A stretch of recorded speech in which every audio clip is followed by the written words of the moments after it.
Culture and societies have constantly evolved over time. Hans Rosling, a Swedish physician, academician, and statistician, studied data on societies with the goal of promoting sustainable global development. He developed remarkable visualization techniques as well, which made analysis of data simple and thought-provoking. Our next session is on Understanding Societies Better by Fernanda Drumond, who carries forward Hans Rosling's legacy. Fernanda uses stunning data visualization to interpret the world and the future of societies. Fernanda is a Brazilian national and is head of operations at Gapminder, an educational foundation fighting devastating ignorance and promoting a fact-based worldview that everyone can understand.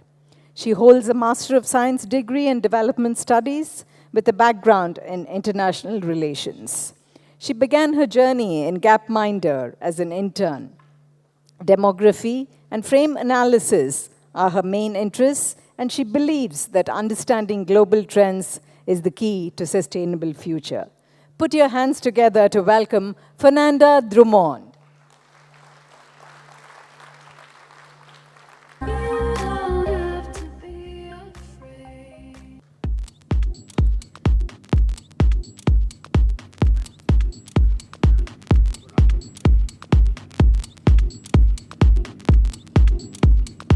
Thank you. You can hear me already. Great. Hello. So she already said the things that were a surprise, like where I'm from. I wanted you to guess why I have this weird accent, but now you already know. I'm from Brazil. Hello, my name is Fernanda, and I have this huge pointer here to prove that although the world is going digital, analog is also still very good. So you're going to see it. Thank you. I'm going to start with this. Let's put it up. Let's put up my slideshow. Is it there? Yeah, there you go. Do you know this guy? Who here knows this guy? Please raise your hand. Ooh, nice. Okay, quite some people, but I want everyone to know how incredible this guy was, how amazing he was. So I'm going to show you a video. So prepare the audio, please. I'm going to start it now.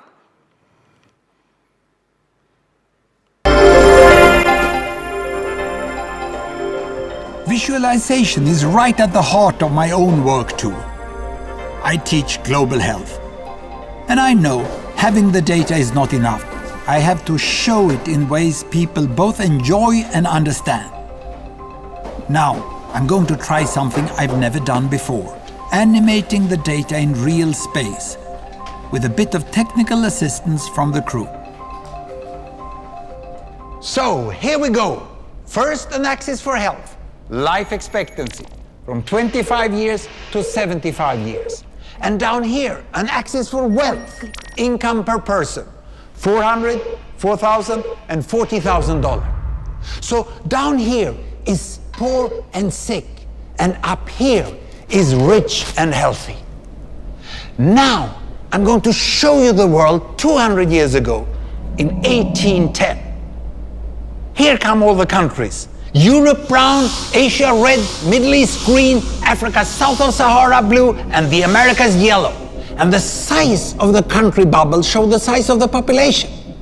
And in 1810, it was pretty crowded down there, wasn't it? All countries were sick and poor. Life expectancy were below 40 in all countries. And only UK and the Netherlands were slightly better off, but not much. And now, why start the world? The Industrial Revolution makes countries in Europe and elsewhere move away from the rest. But the colonized countries in Asia and Africa, they are stuck down there. And eventually, the Western countries get healthier and healthier. And now we slow down to show the impact of the First World War and the Spanish flu epidemic. And eventually, the Western countries get healthier and healthier. And now we slow down to show the impact of the First World War and the Spanish flu epidemic. What a catastrophe! And now I speed up through the 1920s and the 1930s. And in spite of the Great Depression, Western countries forge on towards greater wealth and health. Japan and some others try to follow, but most countries stay down here. Now, after the tragedies of the Second World War, we stop a bit to look at the world in 1948. 1948 was a great year. The war was over, Sweden topped the medal table at the Winter Olympics, and I was born. But the differences between the countries of the world was wider than ever. United States was in the front, Japan was catching up. Brazil was way behind, Iran was getting a little richer from oil, but still had short lives. And the Asian giants, China, India, Pakistan, Bangladesh and Indonesia, they were still poor and sick down here. But look what is about to happen. Here we go again. In my lifetime, former colonies gained independence, and then finally they started to get healthier and healthier and healthier. And in the 1970s, then countries in Asia and Latin America started to catch up with the Western countries. They became the emerging economies. Some in Africa follows. Some Africans were stuck in civil war and others hit by HIV. And now we can see the world today in the most up-to-date statistics. Most people today live in the middle, but there are huge differences at the same time between the best of countries and the worst of countries. And there are also huge inequalities within countries. These bubbles show country averages, but I can split them. Take China, I can split it into provinces. There goes Shanghai. It has the same wealth and health as Italy today. And there is the poor inland province Guizhou. It is like Pakistan. And if I split it further, the rural parts are like Ghana in Africa. And yet, despite the enormous disparities today, we have seen 200 years of remarkable progress. That huge historical gap between the West and the rest is now closing. We have become an entirely new converging world. And I see a clear trend into the future. With aid, trade, green technology and peace, it's fully possible that everyone can make it to the healthy, wealthy corner. Well, what you have seen in the last few minutes is a story of 200 countries shown over 200 years and beyond. It involved plotting of 120,000 numbers. Pretty neat, huh? Thank you, thank you.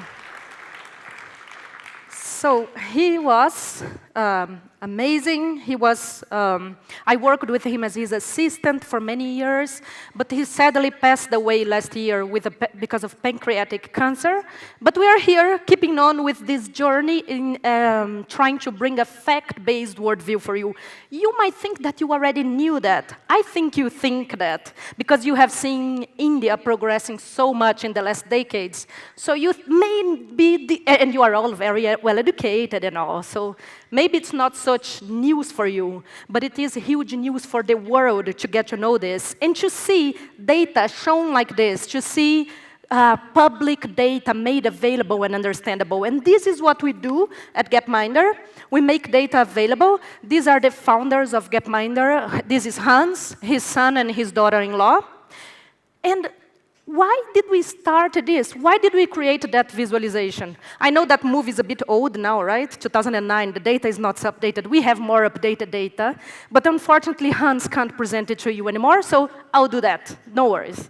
So the thing is, they created this visualization tool with these bubbles moving, and then they presented it at TED, the main TED event, one of the first ones, and then Google got interested in it. So they sold the software to Google.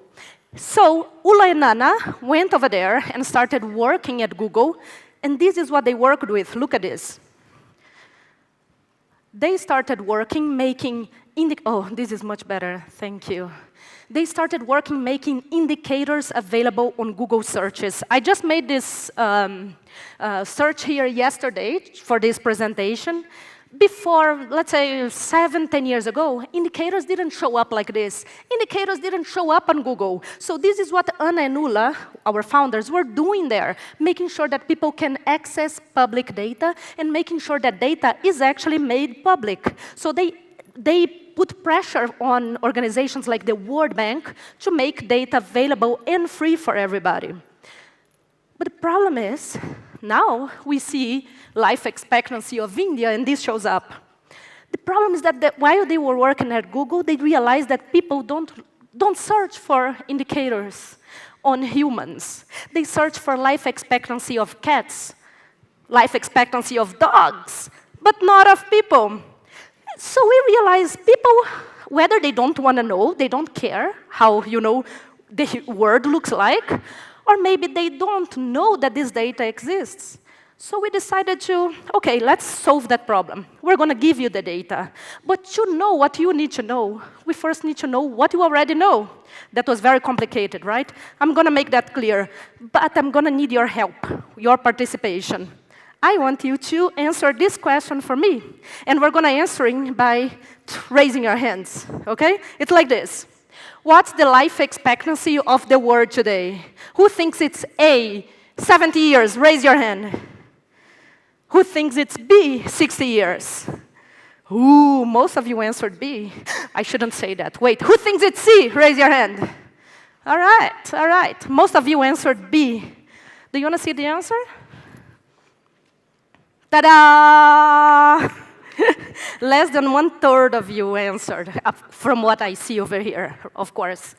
This answer. So we asked this question to at least now 14,000 people in 12 different countries, mostly rich countries. What is the life expectancy of the world today? We asked a representative sample of their population.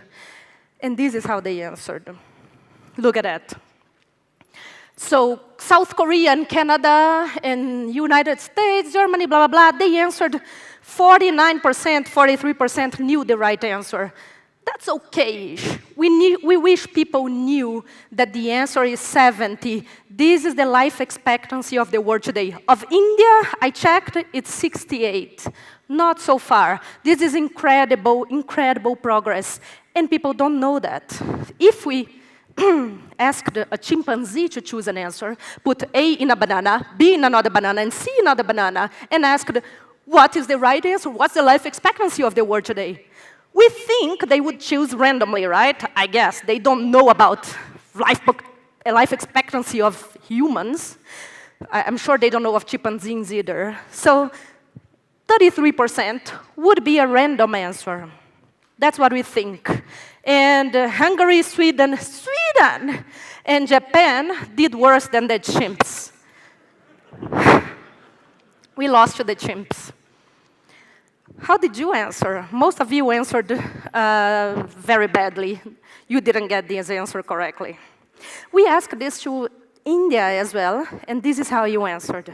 So you were the top choosers on this one.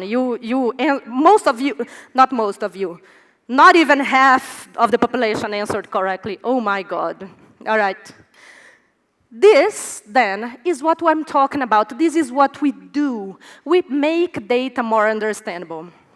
You see here lifespan, and you see here income. It's exactly what I showed before that the Hans was showing, but with updated data and a little bit easier to understand. So we get rid of these terms life expectancy, or for fertility rate, we use babies per woman to make sure that everyone can understand. So this is India, this big bubble, because this is India's population is big, and this is China over here, and we have Brazil over there. I can't reach it.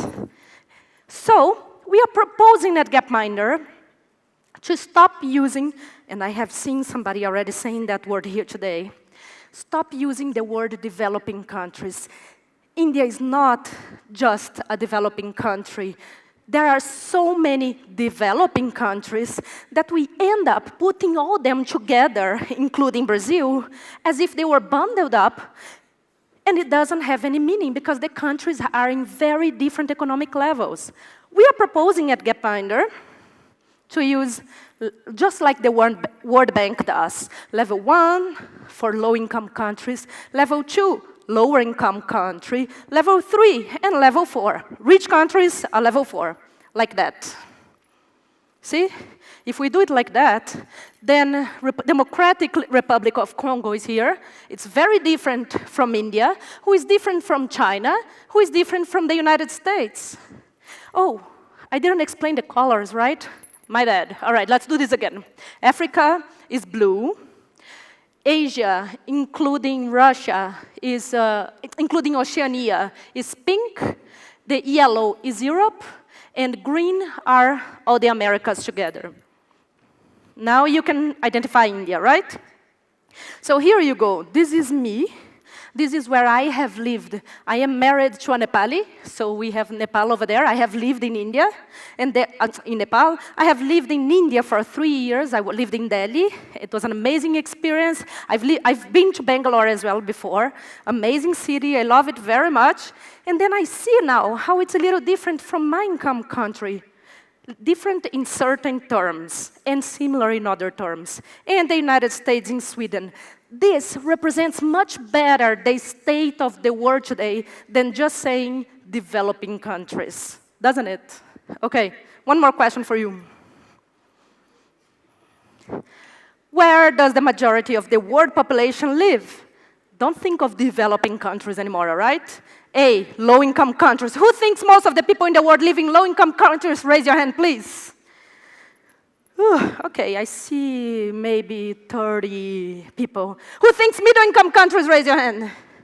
Who thinks high-income countries? Raise your hand. Who? 1, 2, 3. 3 people answered high-income countries. This one you did very well. Thank you. Wow, amazing. Good. This is how people answered. Again, only the United States and South Korea answered better. This is a catastrophe for the world, that we think the people live in poor countries, so, you know, everybody lives in low-income countries. This is crazy. It's a huge difference between low-income country and a middle-income country. We should know this. We should not have this misconception. This is crazy. Okay, you answered well on this one. Your answer was kind of here. So, very well. Beautifully done. One more question for you. In all poor countries across the world today, how many girls finish primary school? I know you're going to say, ooh, you're asking how many, but here your answers are with percentages. Ooh, this is not correct. It is fine. When we asked with percentage, then people didn't answer. So we decided to make it simple for people to understand. It doesn't have to be academic. It has to be systematic, and that's what we did. So what's the answer? Who thinks 20% of the girls finish primary school? Ooh, I see about 65% of the room. Who thinks it's B, 40% of the girls in low-income countries finish school? Who thinks it's C, 60%? I see maybe 20 people, and you 20 people, you are right. It's C. Girls finish primary school today. We don't know that because we're talking about extreme poverty and we're talking about equality between genders, but we're missing to see the progress that we have made in the world. There has been incredible progress, and we don't see it because we don't look at the data. We just believe what the news are showing us. This is crazy. Do you think they knew? This is very bad. But don't laugh, you did bad also on this one. Yeah. How many people in the world have some access to electricity? You don't need to answer this one, I'll answer for you. Nobody knows, the chimps beat us again. This is how it normally goes. The chimps are answering randomly, and we are not, because we have crazy preconceived ideas about the world. I'll give you an example. Can somebody come and connect this for me while I talk? Thank you. So, I have to pass it. Yes. I think that one of the preconceived ideas that you have, one of the mega misconceptions that you have, you and everyone else in the world, okay? And me, I used to have that too, and I also have some. So please don't get mad when I say you, all right? Is that people think that the world is divided in two. When I said When I talked to people for preparing this presentation, I said that I was going to show some data about India and income, and people think right away, yes, because in India you see a big contrast. There are people here who have a private jet, and right next to that person there are really poor people living there. That's correct, but you're thinking of extremes again. We have to remember that most people are in the middle. Remember, in middle-income countries, and within the same country, most people are in the middle. That's what we have to remember. It will work. Did it pass? No? Then I'll go like that. No worries. These are 3 mega misconceptions that we have found out that people have by asking those questions. We've been asking those questions for 10 years. And these are the things that we found out that skew people's worldviews. How do we learn things about other countries? Whether we meet people, right? We can't really call that representative because we're never going to meet a fully representative sample of a population of a country, I believe, unless you're a politician, I guess, right? So we got to know about things in the news. In the news we see catastrophes. No, I can't pronounce that properly, do I? Catastrophe, yes. Disasters. And then we see war, and we see diseases and Ebola, and then we see different cultures, different from ours. Or we see paradise beaches. When I said I was from Brazil, maybe you thought of football, paradise beaches, and carnival, right? This is what we learn about other countries. We learn about the extraordinary. And the extraordinary creates very dramatic views of other countries in our subconscious, in our mind. And that is wrong because that goes against the data. This is why we don't know that the girls in poor-income countries actually finish school, most of them. The ones that don't finish are the ones that live in poverty. Extreme poverty. Otherwise, they do. So, I'm going to show to you that, for example, the world is not divided in 2. Look at this. I'm going to prove it to you, why we think that you think that. We asked, what % of the world population lives in developing countries? That damn word again, developing. And people in the United States answered 60%. And we're like, oh yeah, 60% of the world population lives in developing countries? How many lives in low-income countries? And they answered 57. So to them, a low-income country is a developing country. So is China and India a low-income country in their minds? This is crazy. This is completely ignoring the great progress that you have made happen in this country for the last 50 years. This is crazy. I have more to prove to you what we're talking about.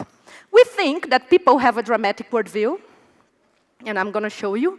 We ask them, in low-income countries, what is the life expectancy of the world? And they answered 45 years in average.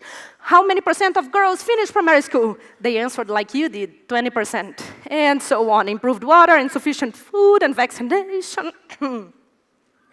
This is what people answered. This is what they think the world looks like. This is the real data showing up here in the middle. Can you see the difference? People think the world looks like this, the red one. But the world looks like this for poor countries. Most people in the world have access to improved water, sufficient food, and vaccination, and we don't know that. We think we don't see the world like this, with a fact-based worldview. And that's what I'm trying to show to you. Look at this other one here. It's similar to that graph. I have here babies per woman, so that's fertility rate, okay? Here are big families, so women have a lot of kids here.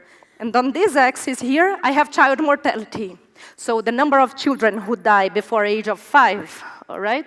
So here is very unhealthy countries.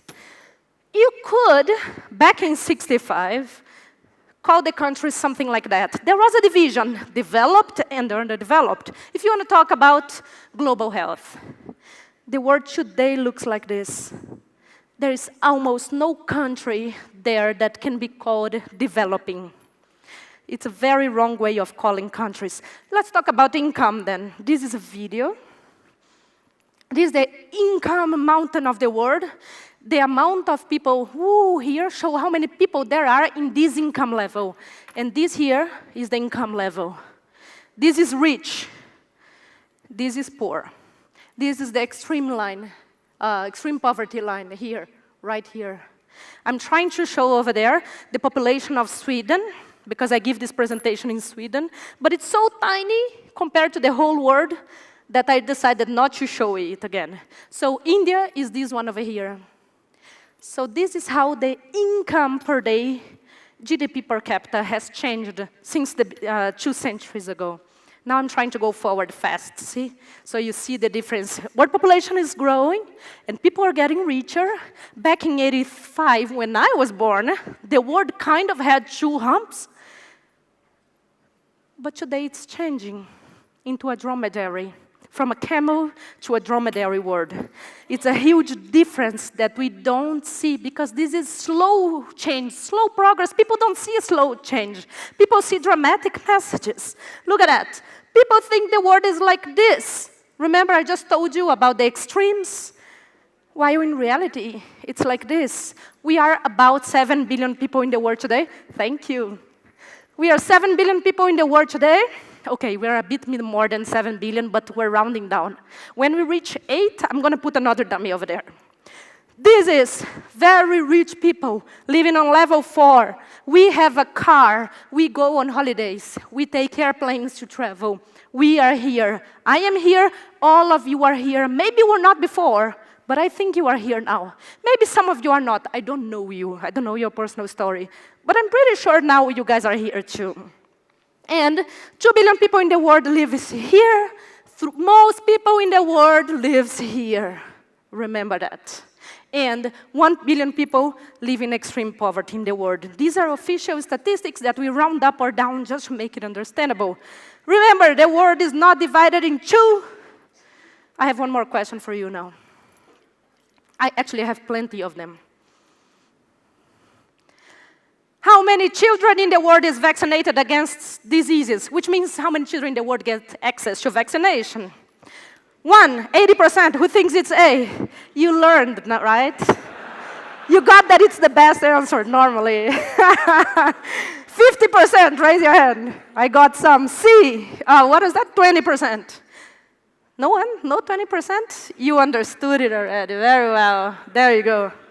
But you are listening to me. They were not. They did way worse than the chimps again. Look at that. People don't know anything. The chimps beat everybody. These days, immunization in the world, how it has changed in what? 40 years or 30 years in this case? From 20% of children being vaccinated to 88%. Data from UNICEF and the United Nations. People don't know this. Look at this.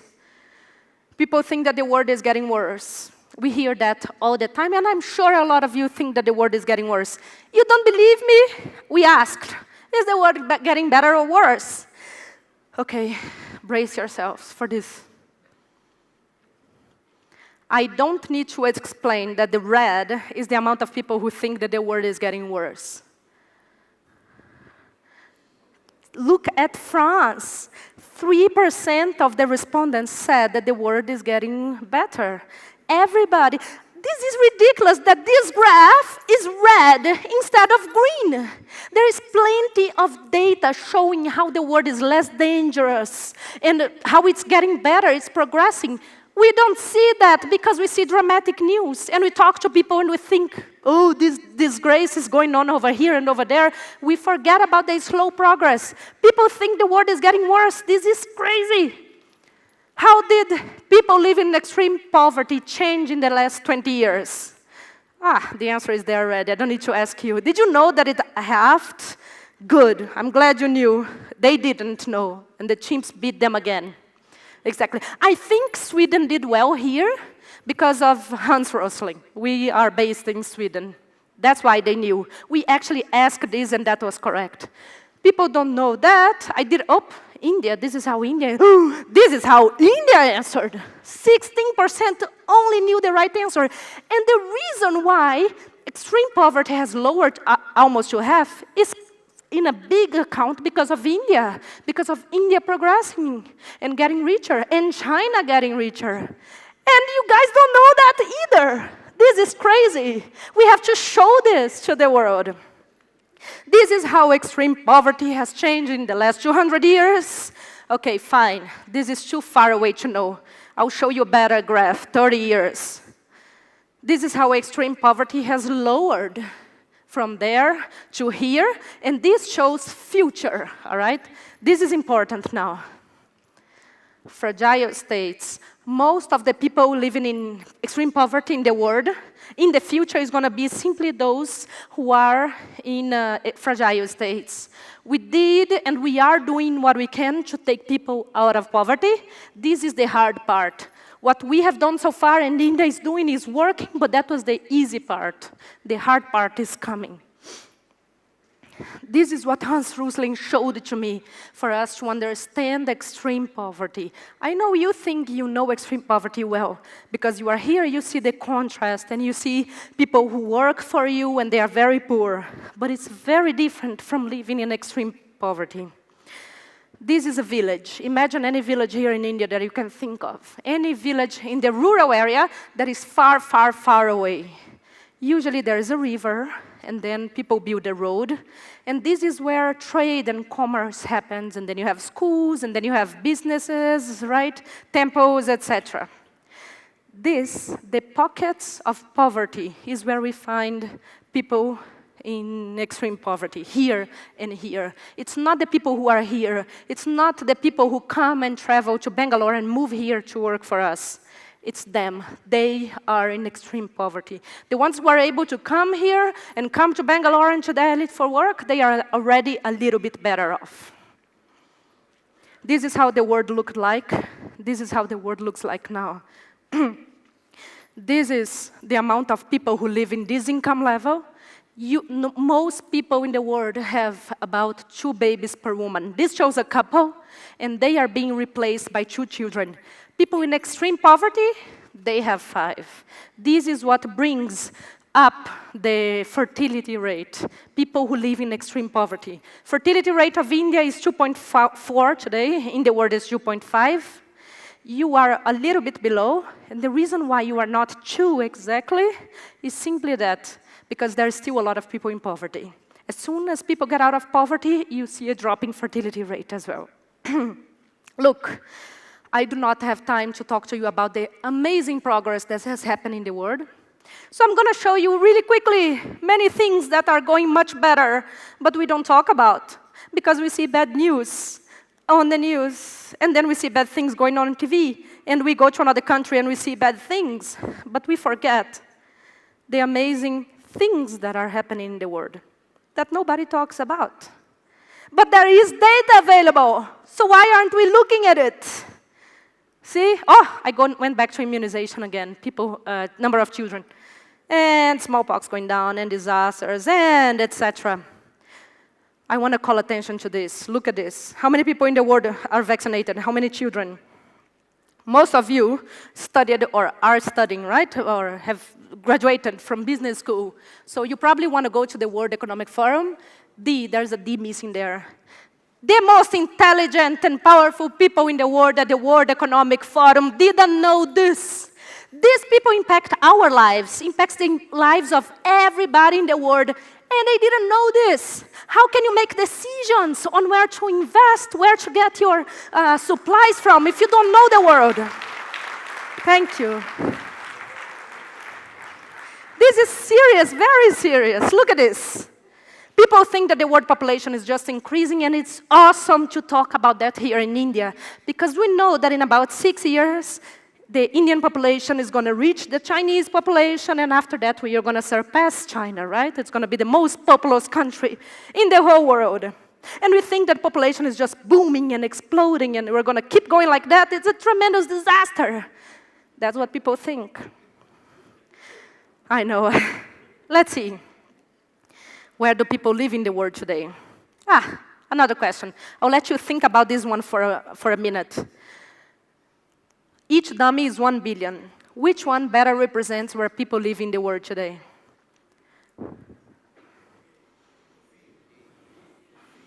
All right, who thinks it's A? Raise your hand. Okay, I got some 20% there, maybe. Who thinks it's B? Raise your hand. Who thinks it's C? Raise your hand. Oh my God, this is so hard. I think most people think it's B, but some of you got C or A. Let's see the answer. Americas, Africa, Europe, and Asia. We have 1 billion people in the Americas. We are rounding up here, or down, just to make it easier to understand. We have 1 billion people in Europe, 1 billion people in Africa, and 4 in Asia. Do not overestimate how many people there are here yet. Right now, Asia has more people than everyone else. And this is the PIN code of the word 1114. Easy to remember, right? How is it going to change? Based on how many children are being born right now. This is what we believe is going to happen by the year 2050. 1 more billion in Asia, 1 more in Africa. But people are going to keep being born, and by the year 2100, this is what is expected to happen. 4 billion people in Africa, 1 billion more in Asia only. No difference in Africa, in Europe, and in South America. You think that in America, they have a lot of babies there, they are Catholics, blah, blah, blah. No, we have about 2 babies per woman too. No change in the Americas. What we call, I divided here the word. Let me do this again, see? I divided and put North America and Europe, which is the West, the developed world, right? And they are going to represent 8% of the world population. This is where most people are going to be. This is where most things are going to be. Your markets are going to be here. The schools, the flights, everything is here. We need to know that, to know where we're going to invest in the future. My time is up. They want me to shut up. One more question for you. I will stop soon, I promise. How many children will there be in the world by the end of the century when this happens? Oh, you already know the answer. I put it over there. People don't know that. South Korea knew that a little bit. The people at the World Economic Forum, again, rich, important people, they didn't know that. I'm going to have to end it here. But I'm going to finish only with this here. This is what we see. This is how the world, we think the world looks like. We forget that what we see is not exactly how the world is. We have to look at the data to remember how the world is going to change. Look at this. This is what we call our framework for understanding the world. Where people are, how health and income are together, how many people there are in the world. And because the number of babies per woman has been dropping in all regions, that's how we're going to have the world population stabilizing by 11 billion people by the end of the century. Population of India is also going to stabilize after 2060. So it's not just a population bomb. Do not worry about that. Worry about the resources for feeding all these people and for making sure that we can still get the resources from Earth. But there's no way of stopping the world population of reaching 1 billion people. This is how the world should look like. This is our framework for understanding the world. Don't forget that most people live in the middle. We wrote a book that talks about that and teaches you to control your instincts and remember to locate the majority and don't think only of the extremes. Or remember to question your categories, like calling people developing countries, and notice slow changes. An amazing book, Factfulness. Oh, I have to show you this now. Bill Gates agrees with us. He thinks we should stop saying developing countries. He calls that term outdated and meaningless. He says that if we put China and Democratic Republic of Congo in a categorization together, that's too broad and useless. Bill Gates agrees with us. So I want you to remember that. Why I think we're going to be successful in this? Answer this. This is my last question, I promise. I'm going to finish in 30 seconds. Who thinks the right answer is A? Raise your hand. Wait, no, sorry. I have to ask this again. Who thinks it's A? Raise your hand. Everybody, please, we all No, it's A. Who thinks it's B? Raise your hand. C, raise your hand. Okay. This is the right answer. Most scientists in the world think that the Earth is going to get warmer. Do you think people knew that? Better than the chimps? Yes! They know it. Because this is public education. People learned it on the news. The news said, real stuff this time, and they learned. We think everybody's going to learn all of the other things too. If we talk about that, please talk about that and have a fact-based worldview. If everybody answers these questions correctly, we give them a beautiful certificate like this. I'm not kidding. We have a test that is called the Gapminder test, and we do give you a beautiful golden certificate. Thank you very much.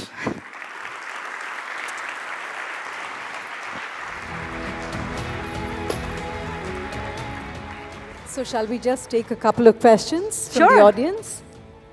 How do common people...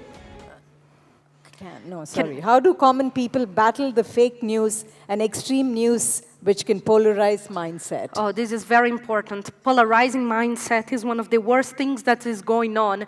I would like to say right now, but I think it has always existed, but now since we get more news and social media, we think that is happening more. I think it happened before already. How can we battle that? By showing facts like this. It's not just showing evidence. It's showing evidence that, how do I say that? That counterpoints the other argument. This is how you show real data, things that really happen. This is how you fight fake news. Does that answer your question? Are there any more questions? So the world appears to be a very pessimistic place. We need to get to be more optimistic, right? I mean, based on what you shared with us. We already have the data. We need just to see it more, show it more, use it more. That's what I think. This is how we fight fake news. Use more the data that you have. Data should be public. You have data about your businesses and how it's going. Make it available for people to understand. We call it when you hide your data and you don't show it to the public, we call it the database hugging disorder. You love your data so much you don't want to stop hugging it and sharing it with other people. Data is a public good. Share it. That's what I think we need to do to battle fake news. Thank you so much, Fernanda. Obrigada. Obrigada. Thank you, everyone.